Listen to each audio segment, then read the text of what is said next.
folks, and welcome to Typology, the show on which we explore the story of you through the lens of the Enneagram. My name is Anthony Skinner, producer of the show, and we are thrilled to have you here with us today. Hey, we've got some great friends in the studio today, Chris and Jenni Graebe. I love Chris and Jenni. They live here in Nashville/Franklin, Tennessee. Chris is a 7-wing 8, and Jenni is a 1-wing 9. Chris was a cast member on MTV's Road Rules 2 and MTV's Battle of the Sexes 2. The Graebes have been married for 15 years now, and they have a brand new book titled The Rhythm of Us. In this book, they give us 5 practices or guides for a thriving marriage. So you're going to want to hear this. So strap in, folks. While you're strapping in, let me remind you, Ian dropped his brand new book, The Story of You, on December 28th. It is anywhere fine books are sold, and to celebrate the fact that he has dropped this new book, we're doing a book giveaway. We're giving 10 books away. Now, here's how you get in on the action.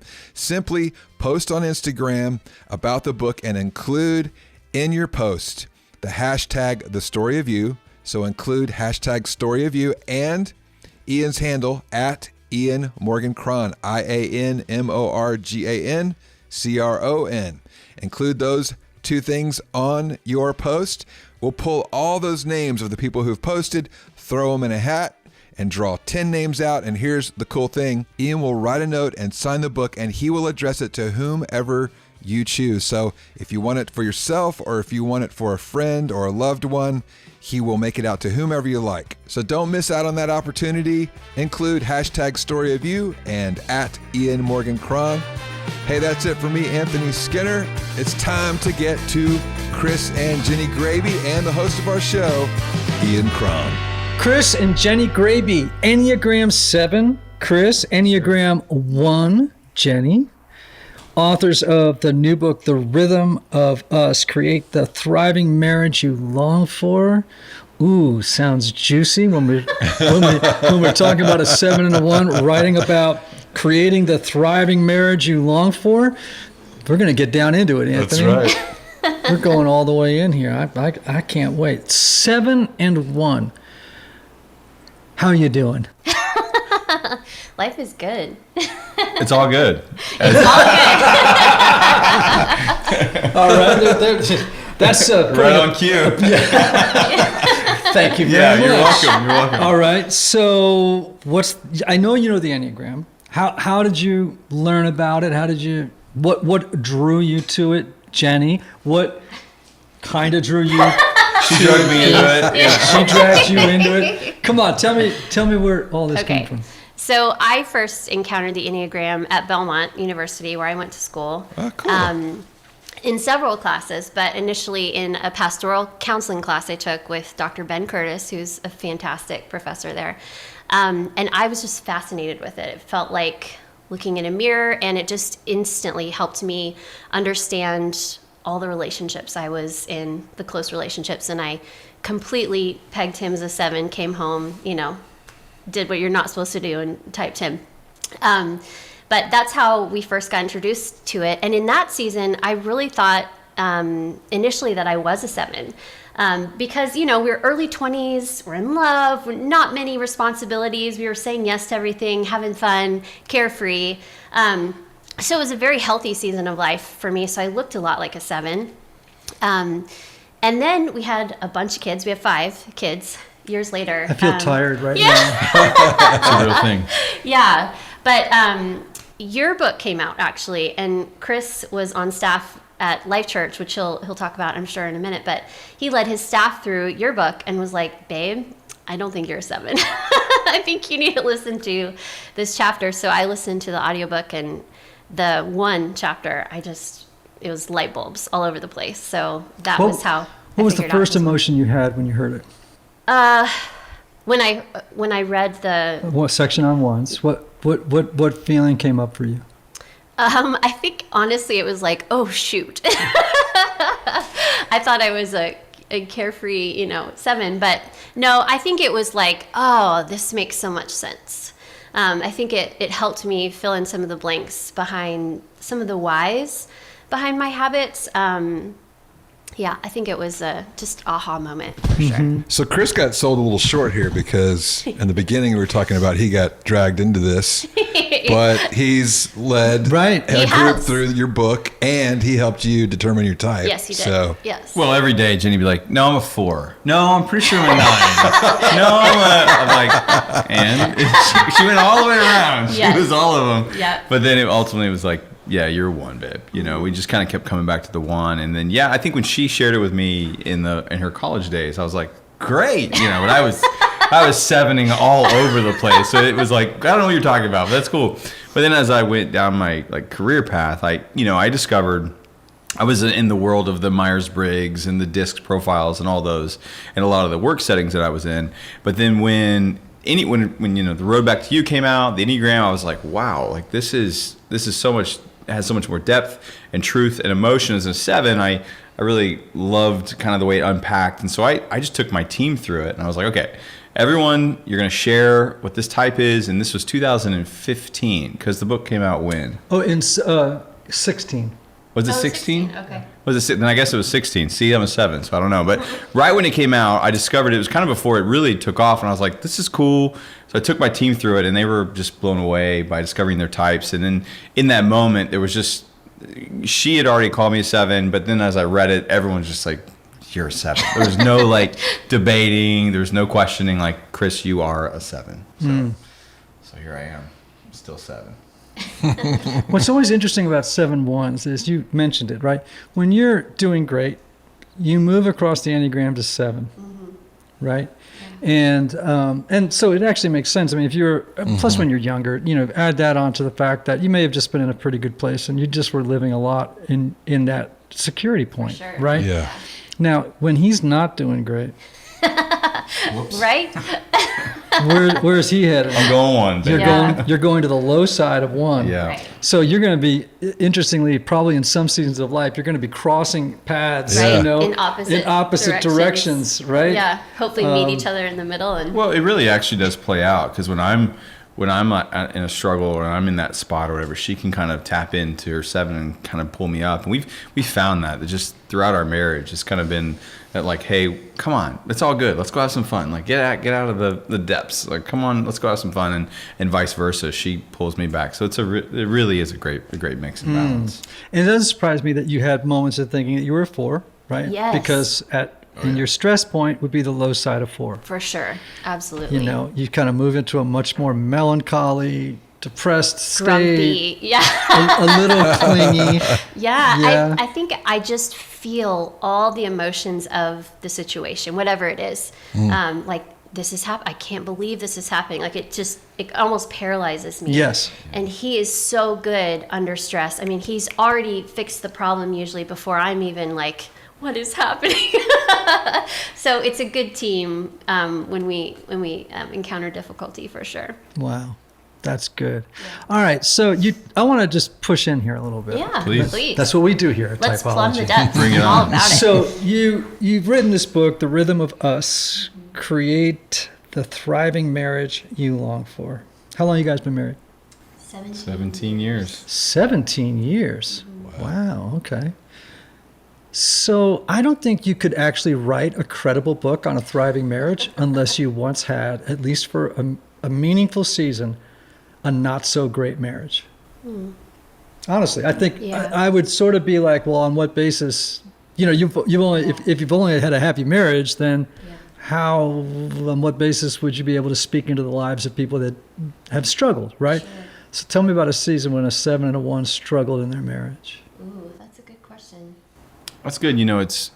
This project was so great for us, because it just, was this like came out of this. We have this podcast. People were like, we love hearing from Chris and Jenny, and then next thing you know, we've got this book that's coming out. And so you're going, okay, this book is really kind of giving us words, but it's to kind of the way our marriage is fleshed out. But it also has given us an opportunity to reflect on those moments. And I think we've kind of pinpointed a couple of seasons where I was busy just doing my thing. She was over here. And so, it was around 2013. I had taken this job as a pastor, a campus pastor, at a really large church, and I was just head down, building, and not necessarily 100%, not necessarily. I wasn't just focused on her and our marriage and what we were doing, and I was doing some entrepreneurial stuff at the same time. And I think in that moment I had kind of not left her in the dust, but I think it was just like I wasn't necessarily stewarding her feelings, our relationship, our marriage. At that point, we were getting close to 10 years in marriage.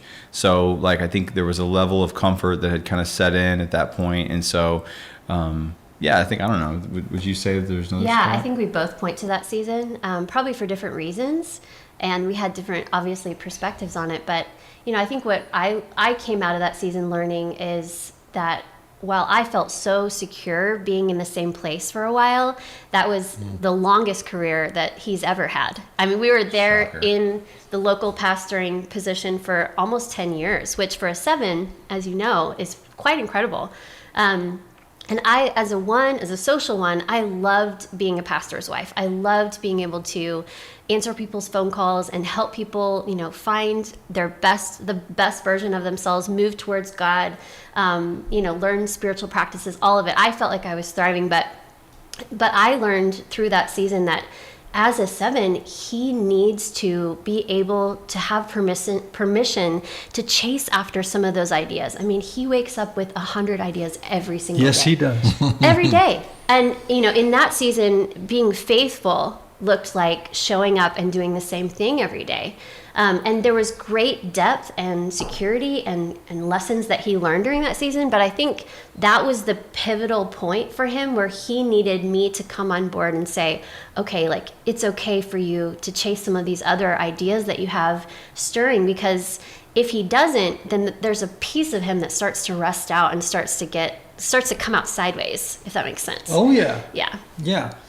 But that sounds great. Yeah. You recognized, Chris's architecture. Mm-hmm. We all know the Enneagram points out there's not so great parts of the architecture, but I think that kind of thinking on the part of the 7 and that way of being in the world can be very creative and very wonderful. You made some accommodations.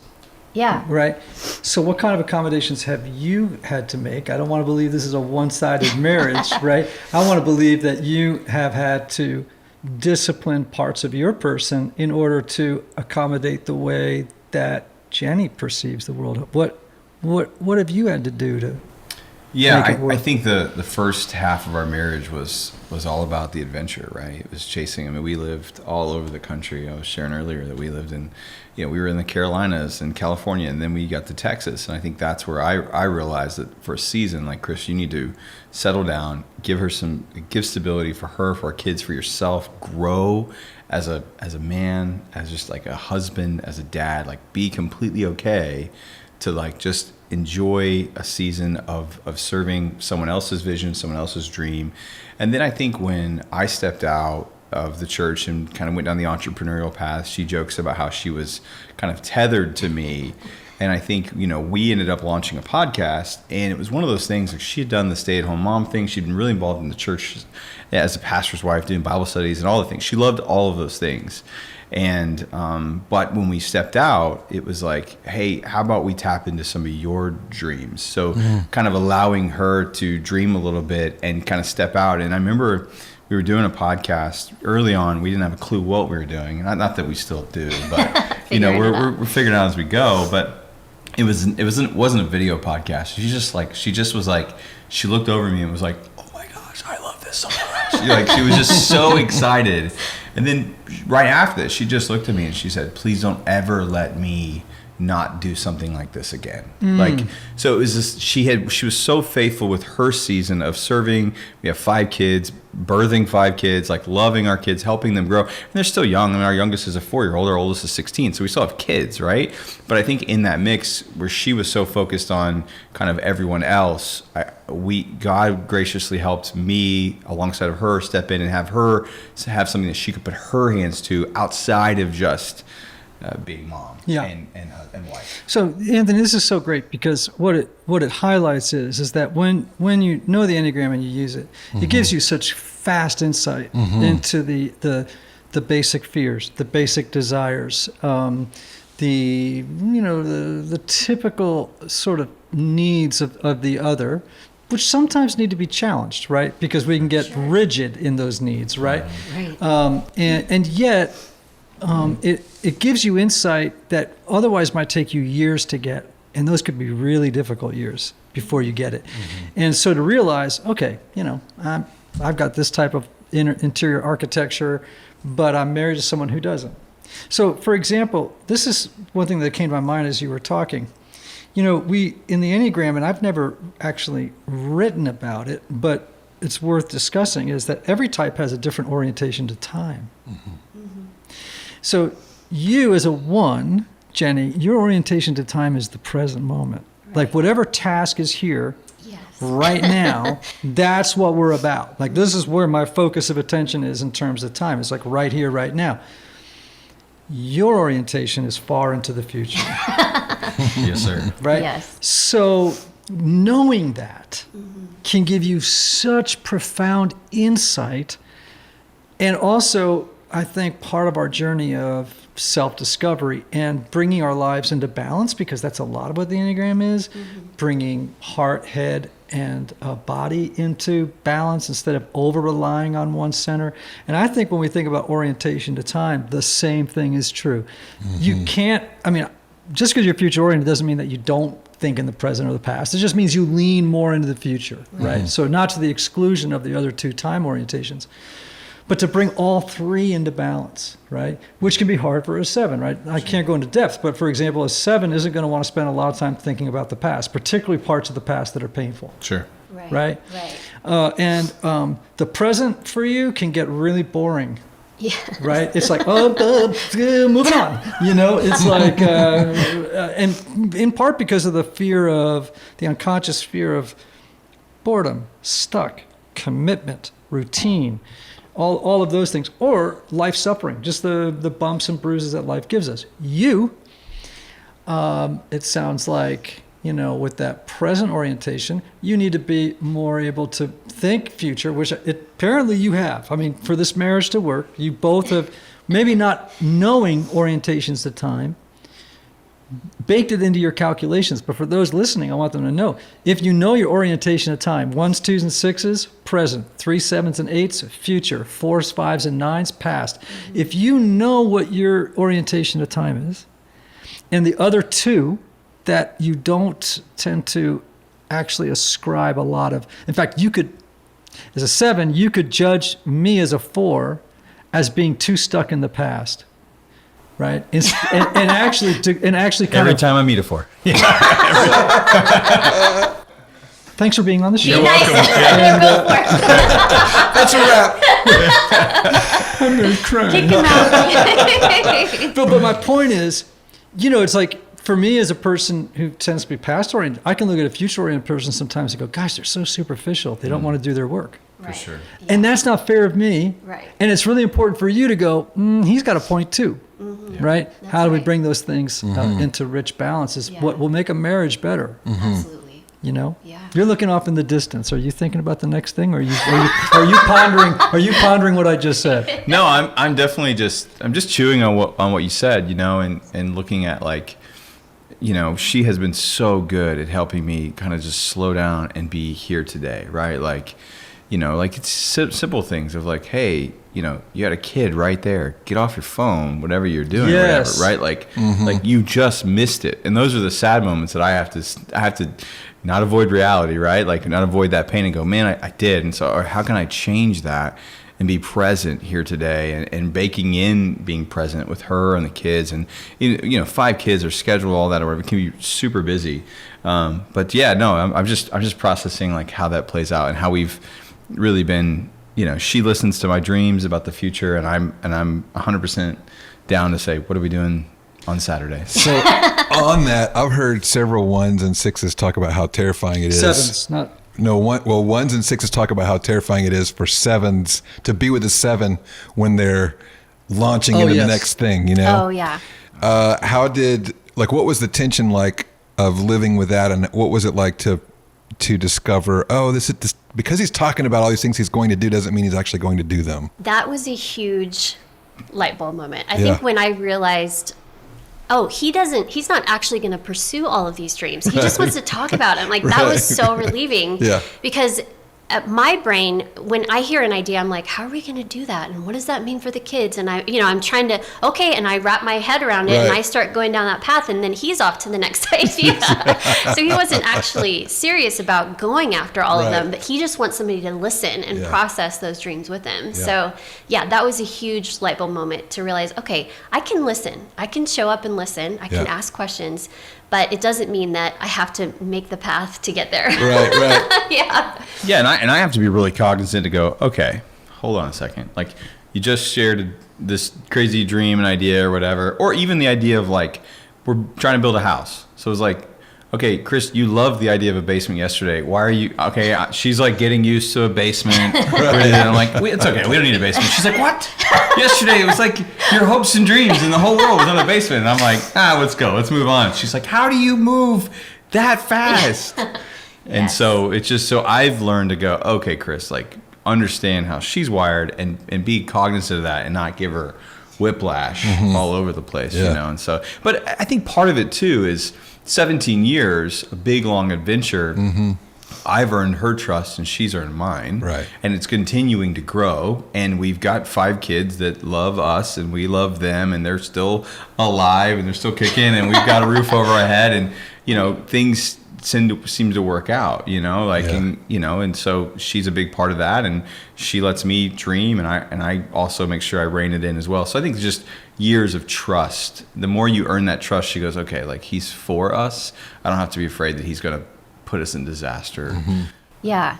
I think too, I would say, you know, because we share that line, I get that headspace a little bit, you know, like, I know what it's like to be on a great adventure that's exciting and fun. And I'm usually down to say yes to an adventure as long as it doesn't cross over my, like, moral compass. You know what I mean? Like, as long as I know it's not adventure for being reckless, you know, like, it's not going to cross over the line of being wrong, then I'm down for it. But yeah, and he's usually really good at that, you know, like, adventuring for the sake of fun and playful, not trying to be rebellious and reckless. It's more like fun and playful. So that's something we've learned for sure. So, you know, just knowing how the faith-based world operates. A lot of times I get books pitched to me, or I see books, and I'll just be honest about marriage, and I roll my eyes a little bit. Sure. Because they tend to be kind of Pollyannish. And they're you know, they're a little like, hey, you know, you know what I'm saying? Yeah. Like it's a lot of sales, and there's, you know, and sometimes I'll just be honest, like, you're a great looking couple, right? But sometimes I look at it and I go, it's too good. It's like, and if I were going to read this book, I would be so depressed comparing my marriage to what appears to be perfection. And that's the problem, I'm not saying of your book, but in the faith-based world, there's a lot of, you know, there's a lot of glitter, there's a little bit of starry-eyedness, and not a lot of reality. Like, you know, let's face it, marriage is really hard, right?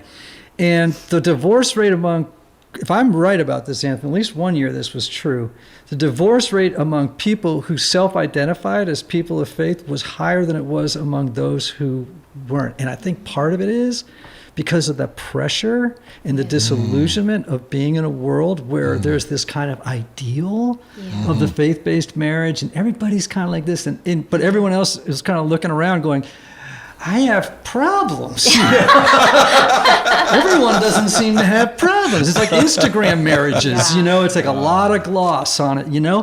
How does this book differ? Like how would I read this book and go, okay, we're getting down to some legit stuff here? Well, I would say, and you can answer this as well, but what comes to mind for me is that, you know, because we've been married 17 years, but it doesn't feel that long to us. And in, you know, looking at other marriages who've been in it for decades longer than us. Like mine. Like yours. Exactly. I think as a researcher, as a studier, I know I always have so much to learn. So we tried to look at, take the perspective of, we do not have this thing all figured out. We are still learning too. We are still figuring this out as we go. And so we tried to sit at the feet of some really incredible couples who've been married for so much longer than we have, who have fruit in their lives, who have walked through seasons of heartache, of tragedy, but also of victory, and come out on the other side somehow still loving each other, still loving God, and tried to take notes from those couples. And so the book is based around 5 rhythms that we found to be true of each of these couples that we sat at their feet and tried to learn from. So I cling to those rhythms. Some of them we've been practicing for 17 years, and some of them are brand new to us that we're learning as well as the reader. Can you run us through those? Yeah, sure. Did you have anything to say about that? Yeah, I think for us, we come from 2 very different personal backgrounds.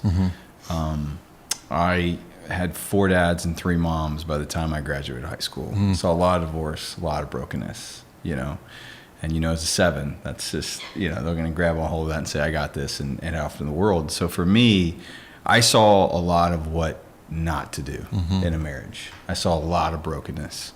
And, I love my parents. They're I respect them and I love them. But, I think so we both brought it was interesting. My mom still kind of had us in the church in a faith background, but it was just a mess, right? So in my 20s, I had to really wrestle that out with my own faith and like what I saw and what I experienced. And, she had a different experience. She grew up in the church, and she can share her walk, and she does in the book. And so I think that's where we're coming from, is I've seen a mess, and I decided pretty early on that I learned all the things what not to do. I saw every single thing that you should not do in a marriage. I saw every kind of guy come and go that was not a husband, was not a leader, was not a lover of his spouse. And so for me, I try to take those pain points that I had growing up and say, okay, how can I change the destiny for my own children, a legacy for my own family?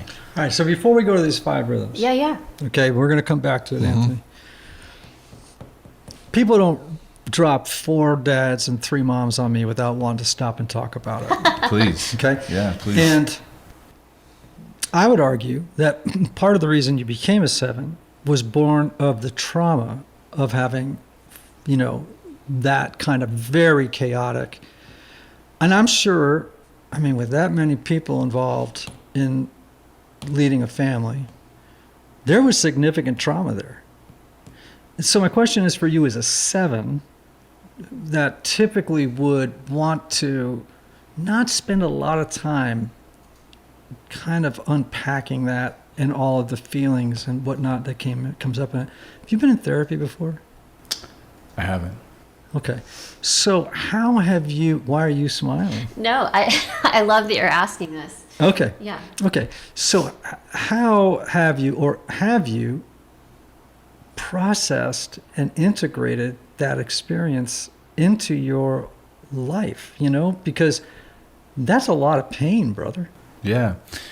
No, it was, my 20s, my early 20s, I harnessed it into other things, driven, trying to prove, kind of taking that young drive of an early 20-something. I'm going to show them. I ended up on MTV. I'm going to go speak. We're getting to that. Yeah.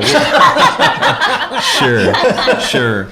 But I think throughout the years, as I just sit and do deep work with the Lord, and find grace and forgiveness. I was so, one stepdad, I was just so mad at the way he treated my mom for so long. And so I just had to go on a journey of finding grace and peace and forgiveness for him. I had one stepfather who just would sit me down at the age of 12 on a couch and just preach to me hours at a time, and basically, in essence, ruin the idea and concept of a loving father and the scriptures. And so as I've gone in and just quietly by myself, not on the stage, not with anyone else, with the Lord through prayer, to, close friends, those fours and those in my life that could help me walk through that kind of stuff. I mean, God just brought a lot of peace there. And then also when you stare at your children, right? When I see my son, who was our first, and our 4 girls after that, I owe it to them to find peace in that realm, because I won't be a good husband, I won't be a good father if I don't come to peace and understand that was that season. That's forgiveness. Does not define my future or my family now. It gave me a good roadmap and compass of what not to do.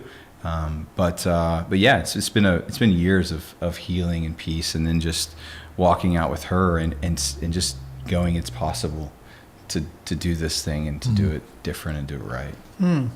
So we just had Dan Allender on the show earlier today. Nice. And we spent a wonderful hour in conversation with him. And I guess maybe that's what's influencing my questions here, right? I don't know if you've read any of Dan's work, but Dan's not afraid to go into the dark side, right? Because he just thinks that's where all the money is.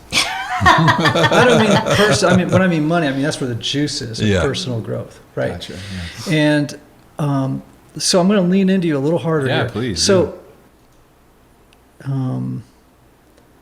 in your, I'm not saying that counseling or therapists are like the priests of the age and they're perfect and you can't be a well-adjusted good person without, having gone to therapy. But you have some stuff, right? I'm going to be honest and say I'm surprised that you haven't been or felt like you haven't hit some roadblocks in your life where you're like, I've got to go back and clean that side of the street because, with somebody. Yeah. Because it is very difficult to sort of illuminate parts of your life, I'm just curious if it has ever crossed your mind that, gosh, and this also may happen when your kids get older, right? But you got a 16-year-old, so I don't know. Why don't you answer the question? I'm dying to say something, because when we were first married, before we had kids, a very short window before we started having kids. Whoops. But I figured that out pretty quickly.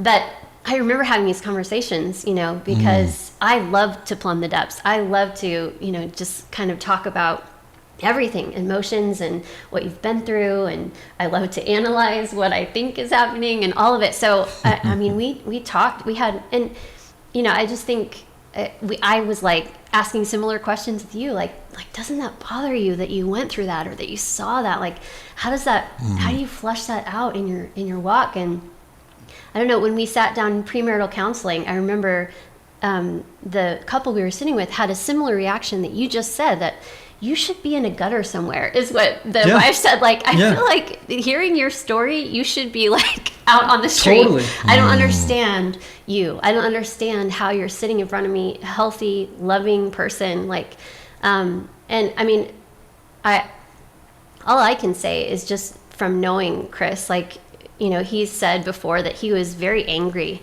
before he came to the Lord, but that's something that when he encountered Christ, it really healed a lot of that in him by experiencing that love. And I just, I have similar feelings. Like, how are you as incredible as you are, and how have you learned to function so well in life not having that modeled for you, So I love that you're diving into that. So I always like to say, oftentimes when I'm in a conversation and someone says something equally not challenging, maybe, but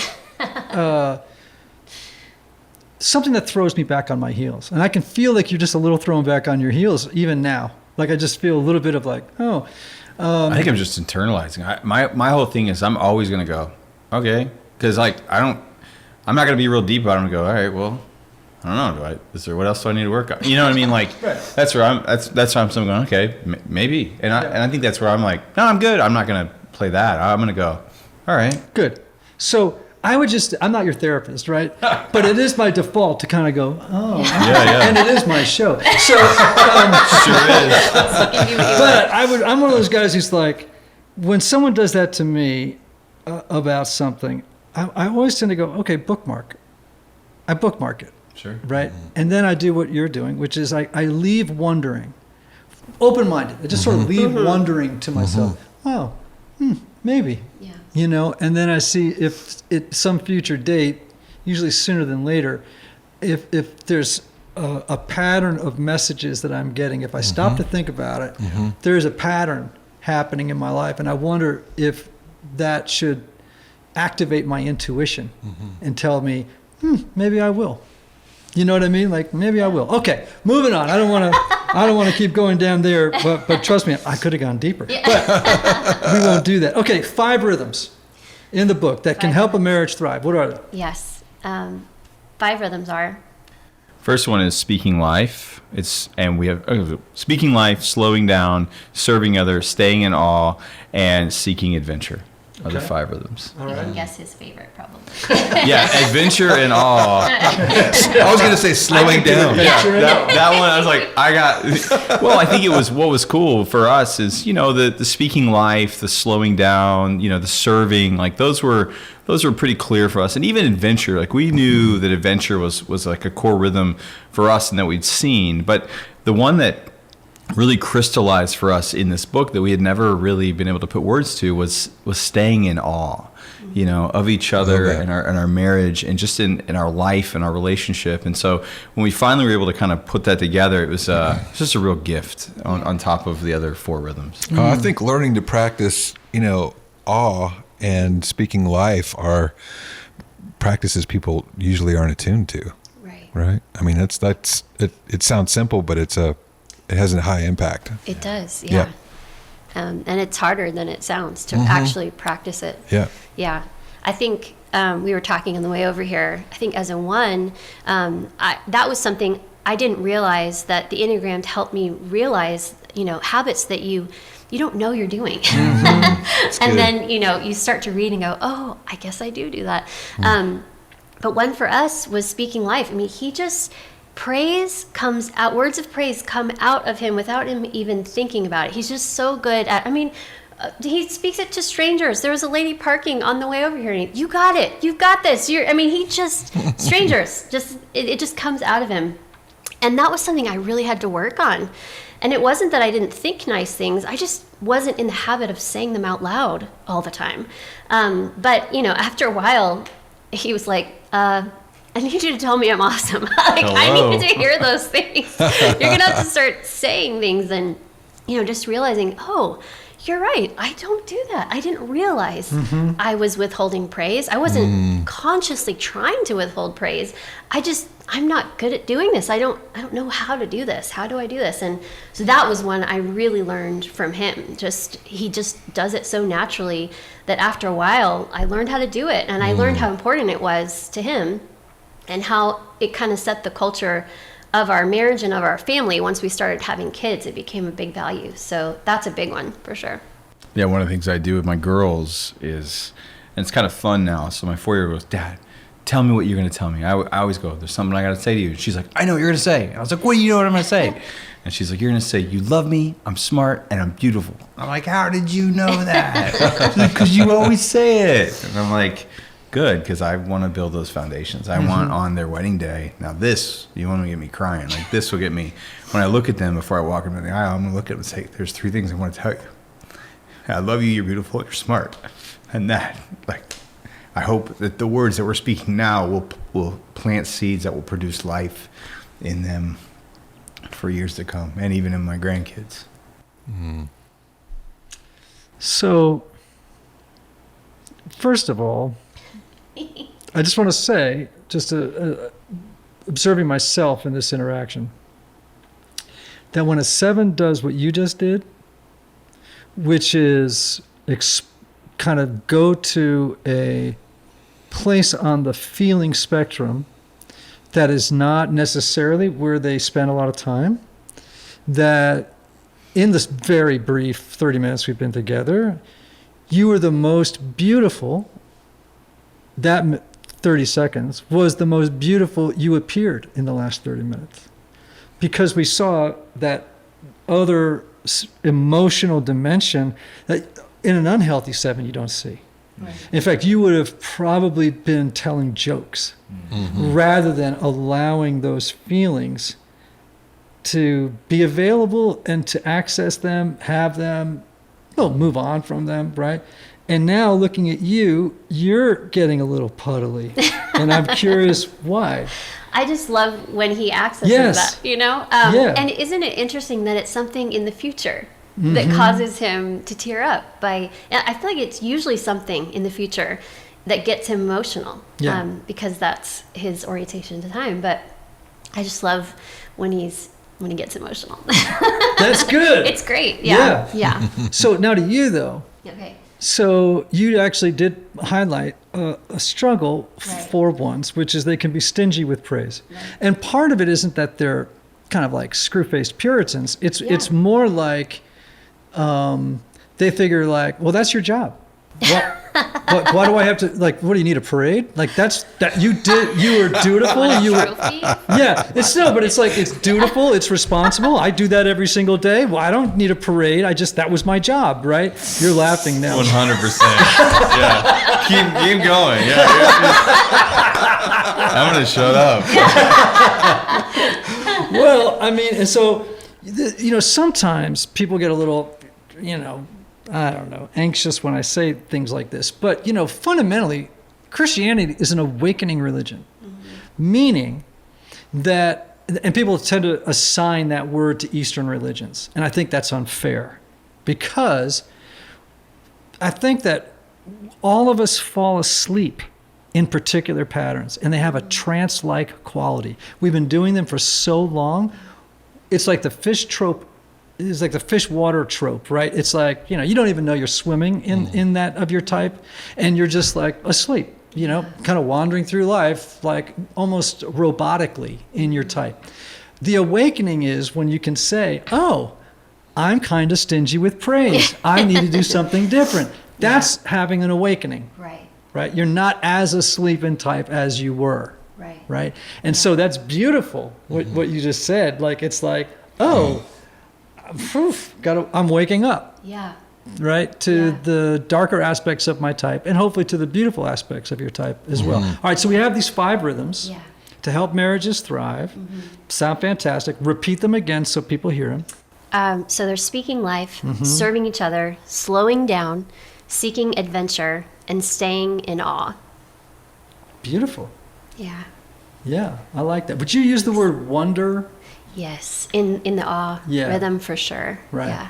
Yeah, awe, I think we keep landing on it because it was such a surprise for us. I think we had the first 4 pretty nailed down, and then this last one came, and it's really become our favorite, I would say, at the end of this, because it kind of wraps a bow on all of them. And I think that's a big theme of the book, and something that, we really learned going through it, that at the end of the day, remembering that marriage is a gift. I mean, it just shifts everything to remember, like, this guy that I get to love, that I get to wake up to every day, that's a gift. And it's not a given. It's not promised that I get another day. We just had a good friend around our age die of a heart attack instantly. He woke up that morning, he went to the gym, he came home, made the bed for his wife, and fell over, and he was gone.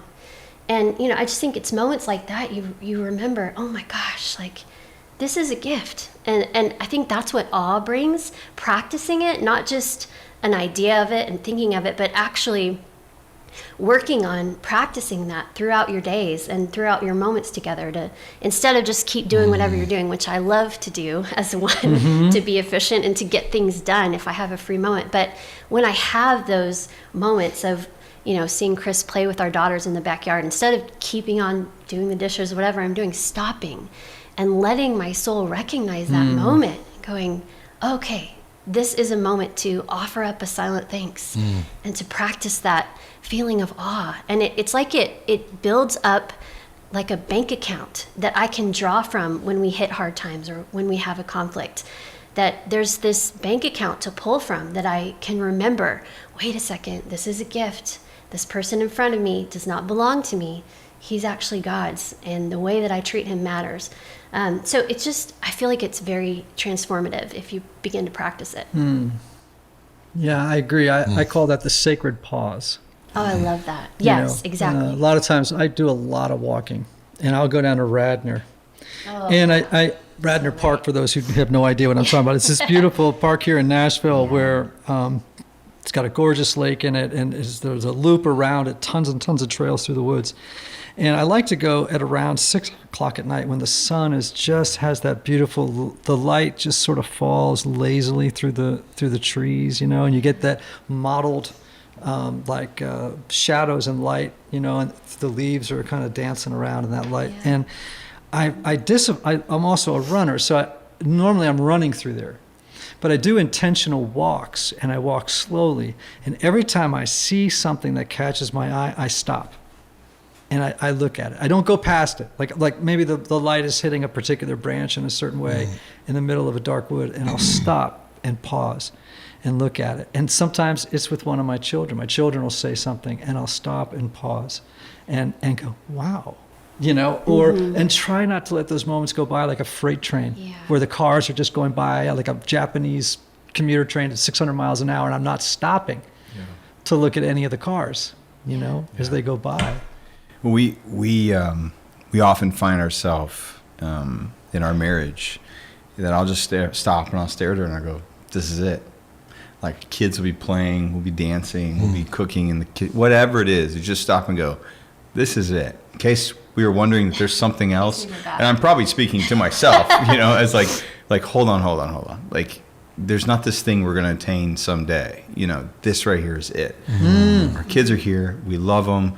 We love each other. Like this moment right here, this is it. That's so good for a 7. That's strong for a 7. That is strong for a 7. Yeah. Well, because here's the thing. 7s, more than any other type, have trouble in the present.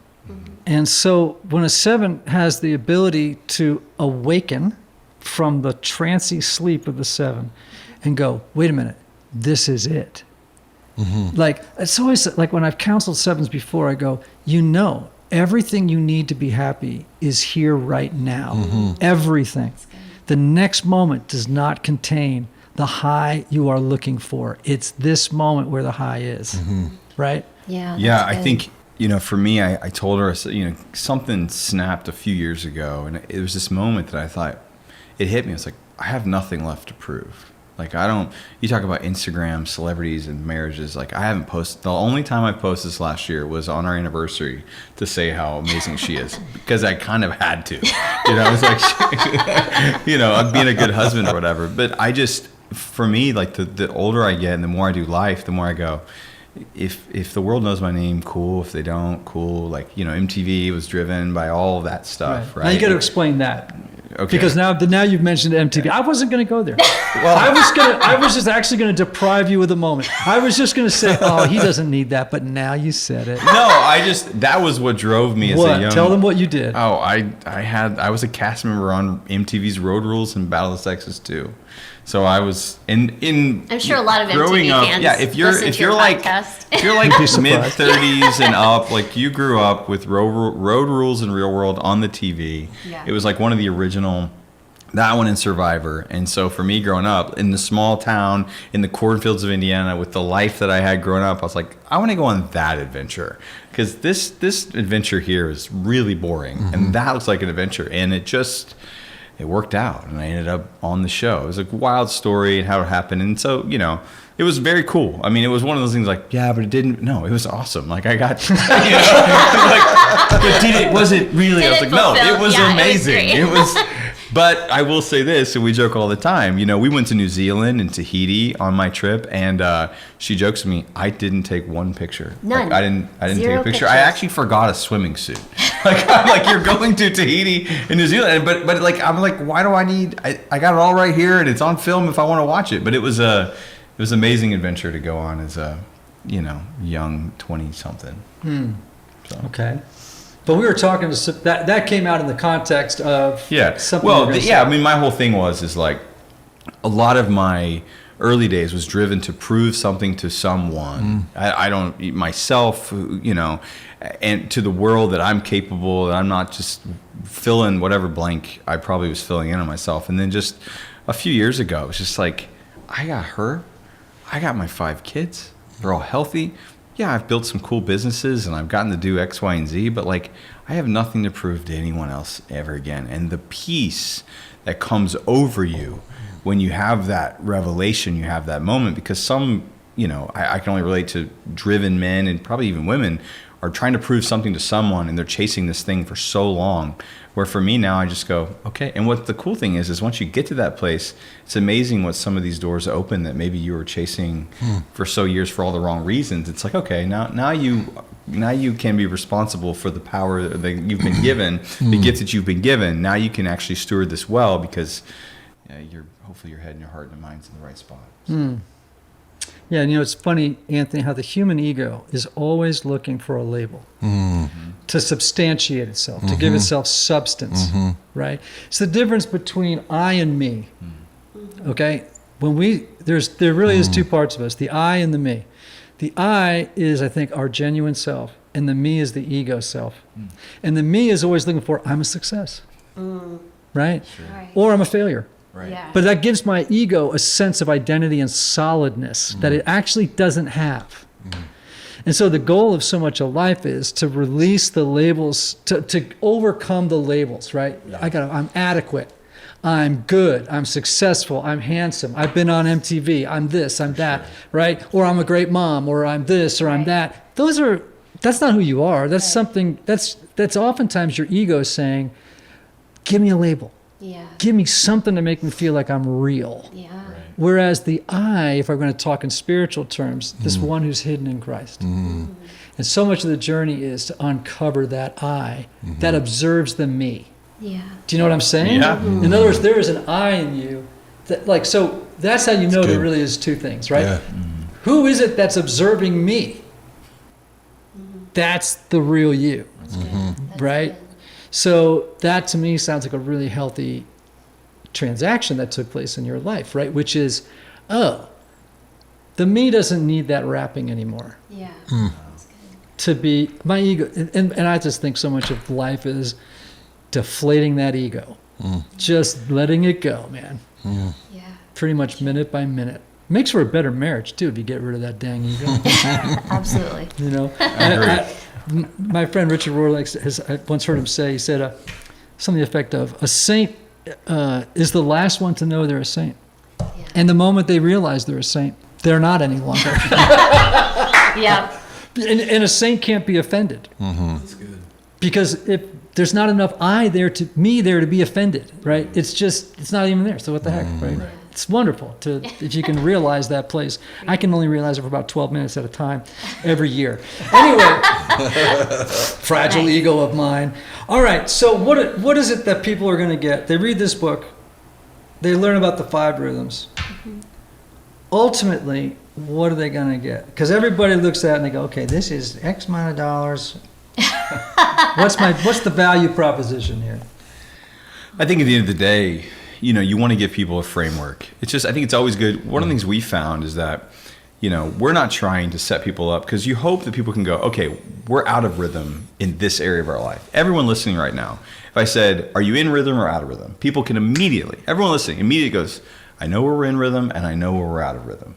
So it's like, okay, now I need a context to try and figure out how to get in rhythm. It's not you suck and you need to get better and there's a finger pointed, right? So now it's like, hey, here's a framework. We can go, hey, are we in rhythm or are we out of rhythm? We can both collectively look at the thing in the middle of the table and go, I think we're maybe out of rhythm. What do you think? Do you think we're in rhythm or out of rhythm? Well, I think we're in rhythm, but maybe if you feel like we're out of rhythm, okay. Yeah, it puts us both on the same team, looking at the issues instead of thinking that the other one is the issue.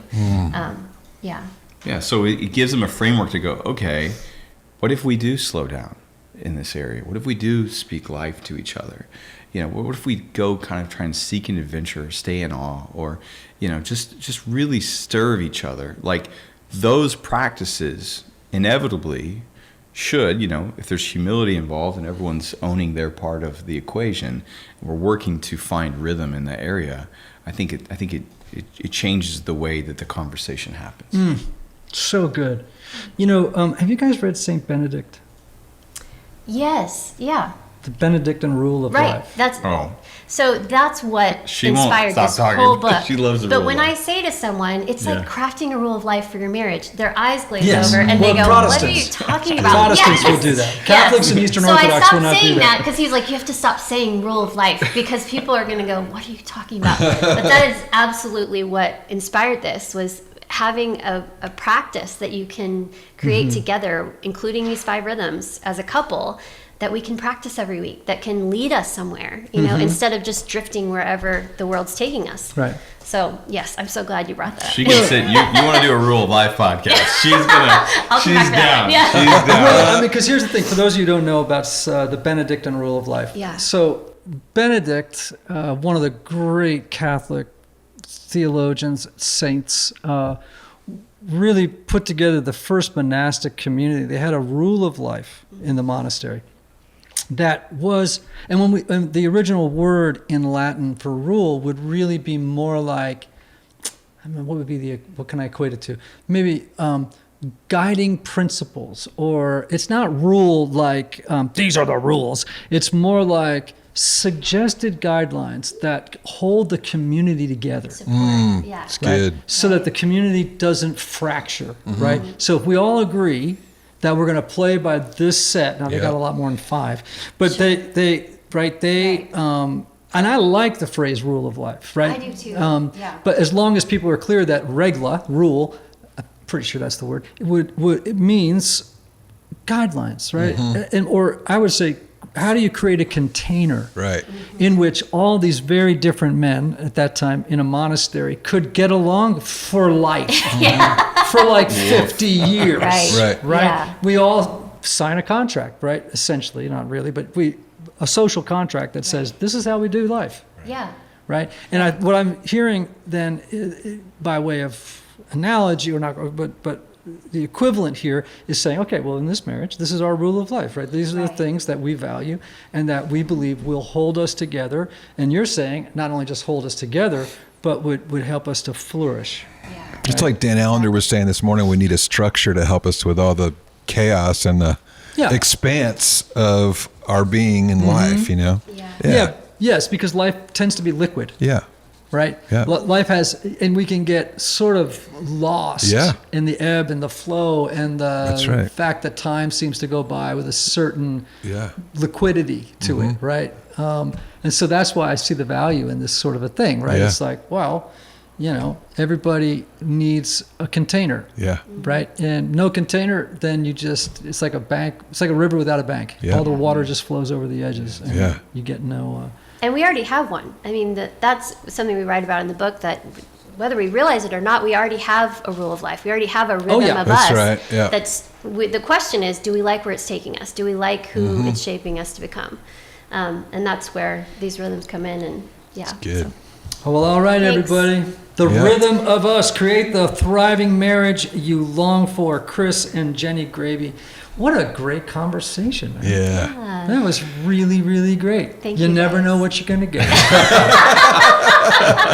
I'm glad it was well. The people know how to find- you've got a podcast, right? Yeah. You We do. know that every time someone comes into your studio, the dice You are never rolled. know. Yes. 100%. Absolutely. Absolutely. I don't know. Yeah. Let's just see where it goes. Yes. Well, that one will never air. We've only done that twice. We've done 200 shows, and I've only done it twice. But I think we have I think we're in the same Yeah. spot. I've literally. No, I won't say it. Yeah. I won't say it. But You it's, just have to make me do more edits if you do. Yeah. Whittle that show down to something decent, 8 minutes long. You know, it's like, oh my gosh, that Right. did not end well. It's real. That ended in tears, as we like to say. Right? Thanks so much for being on the show. I want to encourage everybody again to get the rhythm of us, create the thriving marriage you long for, learn about these 5 rhythms, I'm going to say rules of life, and what great insights too about Enneagram 7s and 1s. Thanks for letting me lean into you a little bit. I love leaning on 7s. I have a 7 son, so I know how to lean into 7s, man, Nice. and I appreciate your willingness to allow me to do it. Anthony? Yes. You know what I always tell people at the end of the podcast, right? Say it. May you have love. May you have joy. May you have peace. May you have healing. May you have rest. Until next time.